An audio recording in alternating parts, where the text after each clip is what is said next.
कल मैंने दिल्ली में पैपॉन का लाइव कॉन्सर्ट देखा और जो ऑडिटोरियम था उसमें अराउंड 6,000 लोग थे, लेकिन जो मोस्टली भीड़ थी वो थी यंगस्टर्स की। तो अगर मैंने कोई चीज ऑब्जर्व करी तो वो थी ये जो जेंजी है, ये जो यंगस्टर्स है, इनका बिहेवियर। क्योंकि इनके बारे में बोला जाता है ये लोग तो लॉस्ट जनरेशन है, इनको कोई बात समझ नहीं आती, ये लोग तो बड़ों की इज्जत तक नहीं करते हैं।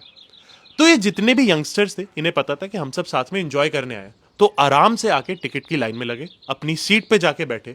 और फिर शो के दौरान पैपॉन इनको जैसे जैसे इंस्ट्रक्ट कर रहे थे that now you guys should sing along, तो उनके साथ गाना गा रहे थे। अब आप लोग खड़े हो जाओ, खड़े हो गए। अब आप लोग बैठ जाओ, बैठ गए।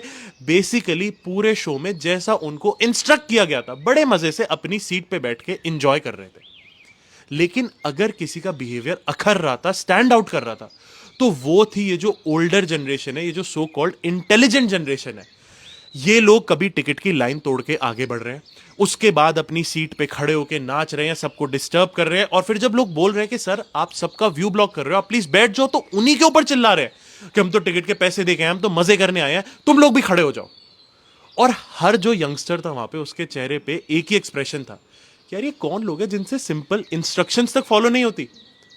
और तब मुझे समझ आया ये जो जेंजी है, ये जो एल्गोरिदम के दौर की जनरेशन है, इनको जरूरत है स्ट्रक्चर्ड क्यूज की। ये लोग इंस्ट्रक्शंस को फॉलो करना जानते हैं।